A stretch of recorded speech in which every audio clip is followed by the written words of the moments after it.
Bridget's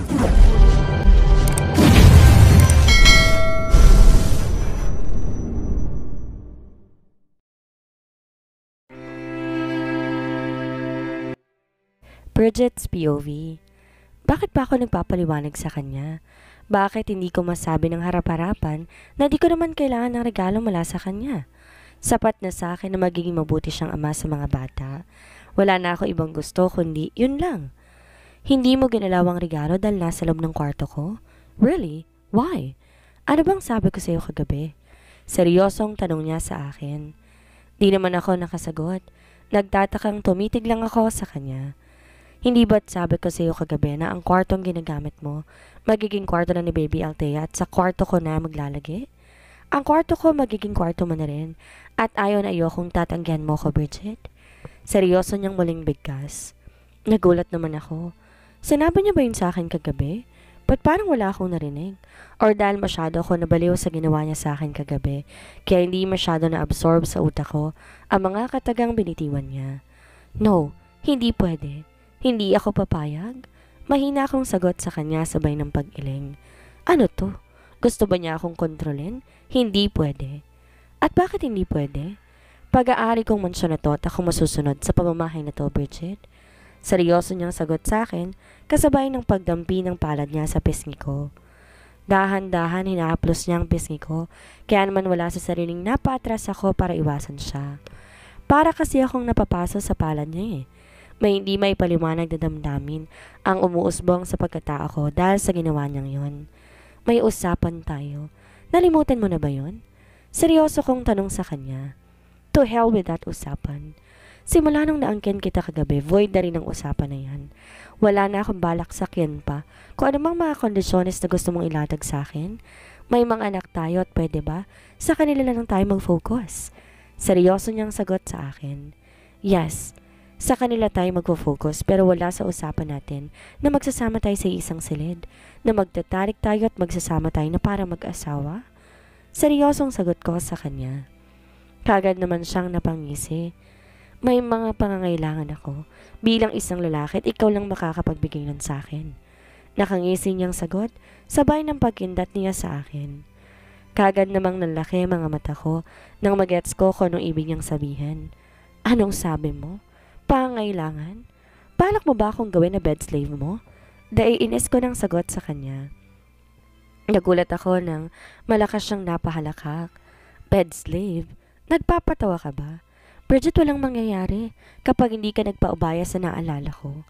Di lang ako nag-enjoy sa ibabaw ng kama kagabi. Halos magmakaawa ka nga sa akin at kay lakas ng... Di na natuloy pa ang sasabihin niya nang mabilis akong lumapit sa kanya at tinakip ang isa kong palad sa bibig niya. Stop it! Ano bang mga pinagsasabi mo? Bakit pa napakabulga ng bunganga mo, ha? Hindi mo man lang naisip na baka may makakarinig sa atin? Nandidilat ang mga matang bigkas ko habang nagpapalingalinga ako. Mabuti na lang malayo sa amin ng mga bata, kung hindi, nakakahiya ko marinig nila ang mga katagang binitawan ng ama nila. Nang masiguro kung wala namang ibang tao sa paligid namin, tinanggal ko na ang palad ko na nakatakip sa bibig niya. Seryoso ko siyang tinitigan bago ako muling nagsalita. Kung may pangangailangan ka bilang lalaki, pwede mo yan ibaling sa ibang babae. Marami kang pera at sa panahon ngayon, mabilis na lang magbayad ng babae na kayang ibigay ang satisfaction na hinahanap mo bilang isang lalaki. Seryoso kong bigkas sa kanya. Alam kong kalabisan ang sinabi kong to sa kanya at napaka-immoral, pero sana lang lumusot. Di kasi talaga po pwedeng palaging may mangyayari sa amin. Natatakot ako baka muli na naman akong masaktan. Ginawa ko na yan dati pero hindi ako satisfied. Iba ka pa rin sa lahat. Ikaw ang hinahanap ng sistema ko at wala ka na magagawa kundi ang pumayag. Nakangisi niyang sagot sabay na mahigpit niyang pagkapig, payapak sa akin. Bago pa ako nakapalag, naramdaman ko na ang pagdampi ng labi niya sa labi ko. Kagad namang nanlaki ang mga mata ko sa gulat at akmang manlalaban sana at itutulak siya palayo nang marinig ko ang masayang boses ni Stella at Selena. Yehey! Bati na si mommy at daddy. Nagkissing na sila. Panabay pa nilang wika. Para akong biglang naniga sa kinatatayuan ko. Hindi ko na nga namalayan ang pagbitaw sa akin ni Hercules na noon masayang muling hinarap ang mga bata. Kids, anong ginagawa niyo dito? Moments namin tanong mommy niyo kaya maglaro ba kayo doon? Nakangiti niyang bigkas sa dalawang bata. Daddy, magkakaroon na po ba kami ng baby brother? Kasi may baby sister na kami eh. Dapat baby brother naman. Inosenteng tanong ni Stel sa kanyang ama. Wala sa sariling napakagat ulit ako sa labi ko. Di ko na nga siguro matatakasan ulit ang kapalaran na naghihintay sa akin mula sa mga kamay ni Hercules. Yeah, sure baby. Gusto niyo ba ng baby brother? Ibibigay namin sa inyo ni mommy soon. Basta alam niyo dapat kung paano alagaan. Nakangiting sagot ni Hercules sa mga bata. Bigla naman akong kinabahan sa sinabi niyang yon. Pinilit kong hulihin ang tingin niya para sana pagsabihan siya, kaya lang pasaway talaga eh. Ayaw niyang tumingin sa akin at abala siya sa mga anak namin. Talaga, Daddy? Yes, excited na kami. Nakangiting sagot ni Stel sa ama. Wala sa sariling napaupo ulit ako sa aking upuan habang malakas ang kabog ng dibdib ko. Diyos ko, ano tong nangyayari sa akin? Bakit feeling ko gusto akong palahian ni Hercules? Isang anak pa? That's too much na ha? Ayos ng 3 sa 2 beses na pagpapaubaya ko sa kanya. So, ano pang hinihintay nyo? Play na kayo dun. Isama niyo si baby Althea ha? Dapat alagaan yung kapatid nyo. Nakangiting wika ni Hercules sa dalawa. Masayang tumalima naman sina Stella at Selena. Bumalik sa dati nilang pwesto at ipinagpatuloy ang paglalaro. Samantalang naramdaman ko naman ang paghahawak ni Hercules sa kamay ko. Let's go inside. Seryoso niyang wika sa akin. Tulala akong napatitig sa kanya dahil wala akong balak sumama sa kanya sa loob ng mansyon. Dito lang ako. Di mo ba nakita binabantayan kong mga anak natin? Kunwaring naiinis kong sagot sa kanya. Binabantayan? You don't need to do that. Ano ang silbi ng mga kasambahay dito sa mansyon? Sila na ang bahalang magbantay sa mga bata? Seryoso niyang sagot sa akin bago niya sinenyasan ng isa sa mga kasambahay na nakaantabay lumapit sa amin. Kagad naman tong tumalima at tulad ng sinabi ni Hercules sa akin kanina, sinabihan niyo tong tulungan si Tonya sa pagbabantay sa mga bata. Okay po sir, masusunod po? Nakangiting sagot ni Ate Leniel. Kagad ko namang naramdaman ang paghila ni Hercules sa kamay ko na parabang gusto niyang ipahiwatig sa akin na bawal akong tumanggi sa nais niya. Naiinis man, wala akong choice kundi ang tumayo at sumama sa kanya patungo sa loob ng mansyon. Diretso kami sa pag-akit ng second floor ng bahay. Hawak-hawak na pa rin ako sa kamay na parabang wala siyang balak bitawan ako. Hercules, sa kwarto ko. Mahina akong bigkas sa kanya. Pilit hinihilang kamay kong wala yata siyang balak pakawalan. Kwarto? Yeah, sa kwarto tayo. Nakangising niyang sagot sa akin. Kagad ko naman siyang pinagtaasan ng kilay. Lagpas na ako sa kwarto ko. Naiinis kong sagot sa kanya. Lagpas? Wala pa tayo sa kwarto natin ha. Ang alam ko, magiging kwarto na ni Baby Althea ang room na yan at nang paparating na baby brother nila. Nakangising bigkas niya. Kagad nanlaki ang mata ko dahil sa sinabi niya. Seryoso? Gaano ba kaseryosong taong to para anakan ako ulit? Gosh, hindi pwede. Ayoko. Anong mga pinagsasabi mo? Anong baby brother? Pwede mong gawin yan sa ibang babae pero hindi po pwede sa akin. Naiinis kong sagot sa kanya. Natigilan to sa paghakbang at hinarap ako. Matiim ang mga matang tinitigan ako at kita ko sa ekspresyon ng kanyang mukha ang biglang pagseryoso niya. Sa ibang babae. Mas gusto mong magkaanak ako sa ibang babae kaysa ibigay mo sa akin ang nais ko? Naiinis niyang tanong sa akin. Natameme naman ako. Di ko pala akalaing big deal sa kanya ang ganong bagay. Binigyan ko lang naman siya na mas magandang option eh. Pero bakit siya nagagalit? Ayoko magbuntis ulit. Tama ng 2 beses na pagbubuntis at ayoko nang ulitin pa. Ngayon, kung gusto mo na isang dosenang anak, pwede mong gawin yun sa mga babae mo? Naiinis kong sagot sa kanya. Mapakla naman siyang natawa. Paano kung ayaw ko? May magagawa ka ba? Seryoso niyang tanong sa akin. Kung ayaw mo, edi wag. Pero hindi ako papayag na buntisin mo ulit ako. Ayoko na. Naiinis kong sagot sa kanya. At bakit hindi pwede? May nangyari na sa atin kagabi at lahat ng sperm na dinisiposito ko yon sa bahay bata mo. Sure ako na after a month, mabubuo na kaagad. Nakangisi niyang sagot sa akin. Kaagad nanlaki ang mga mata ko sa pagkagulat. Bigla rin akong kinabahan. Shit, oo nga pala. Grabe ang pagpapotok niya sa akin kagabi. Posible nga talagang may babuo kaya yari ako nito. Unang gabi pa lang namin yun at baka wala naman. Di naman siguro ako ganun kabuntisin, lalo na nga't nasa 30s na ako. Kinakabahan kong sagot sa kanya. Malakas siyang natawa at mabilis kong hinila patungo sa kwarto niya. Wala na akong choice kundi sumunod na lang, dahil wala naman talagang panama ang lakas ko sa kanya. Mas malakas siya sa akin at kapag ginusto niya, magagawa niya sa kahit anong paraan. Pagkapasok namin dalawa sa kwarto niya, kagad tumambad sa paningin ko ang mga regalo na ipinadala niya kaninang before lunch. Maayos yon nakasalansan malapit sa sofa.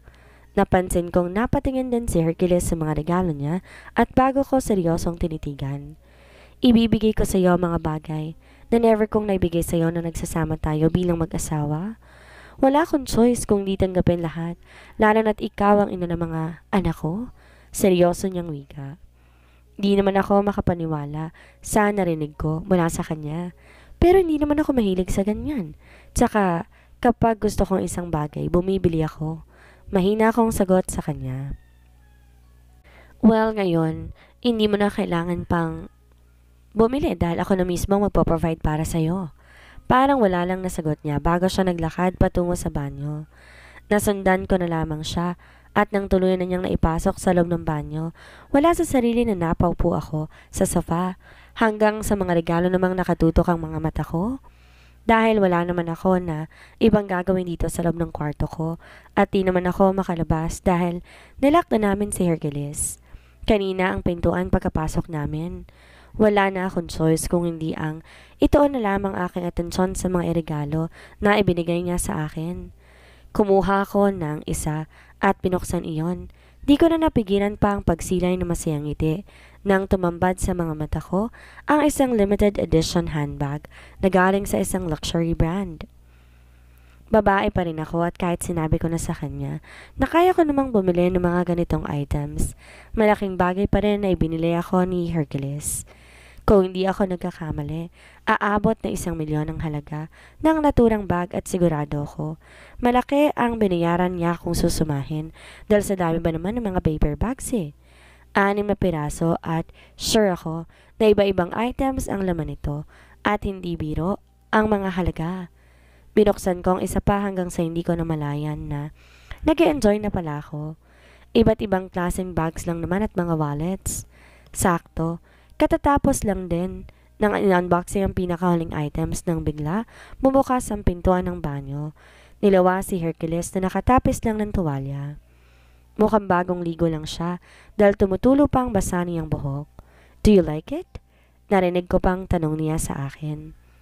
Kaagad naman akong nag-iwas ng tingin sa kanya sabay tango. Yes, thank you. Mahina akong sagot. Bigla akong nakaramdam ng pagkailang dahil sa kakaiba niyang pagtitig sa akin. Napansin ko, naglalakad din siya papalapit sa akin na para bang wala siyang balak na magbihis na muna. Basta para sa'yo, why not? Bigkas niya sabay ng pagsayad ng palad niya sa balikat ko. Di ko tuloy mapigilan na malunok ang sarili kong laway dahil sa ginagawa niya. Amoy ko, andin ang mga gamit niyang sabon sa kanyang katawan na nagdudulot sa akin ng kakaibang pakiramdam. Hercules, pwede bang bihis ka muna? Hindi ka ba nilalamig? Mahina akong bigkas sa kanya. Nope. Di na kailangan pang magbihis, daluho ba rin din naman natin eh. Tsaka never akong lalamigan basta't nasa tabi kita. Mahina niyang sambit kasabay ng pagdampi ng labi niya sa leeg ko. Kagad namang nanlaki ang mga mata ko sa pagkagulat at kakabang init na kagad ng lumukob sa bukong pagkatao. Hercules, ano ba? Hindi tayo pwede magtagal dito sa loob ng kwarto dahil baka hanapin tayo ng mga bata. Mahina akong bigkas sa kanya. Pilit na iniiwas ko ang labi niya sa leeg ko. Nakaupo ako dito sa sofa samantalang nasa likuran ko siya na nag-uumpisa na maglumikot ang palad niya sa katawan ko. Hindi nila tayo hahanapin. Busy sila sa paglalaro kaya ipagpalagay mong kalooban mo. Mahinang bigkas niya. Di ko naman mapigilang mapapikit ng aking mga mata. Sobrang init kasi talaga ng kanyang hininga na tumatama pa sa leeg at pisngi ko. Nakakadarang ang init at parabang bigla na naman akong nawalan ng lakas para tanggihan siya. Nakakabaliw na pati buo kong katawan apektado na yata. Ang landi niya. Wala sa bokabularyo niya yatang tumigil ngayon dahil naramdaman ko na lang paghawak niya sa magkabilaan kong bewang. Pilit niya akong pinapatayo. Hercules, no.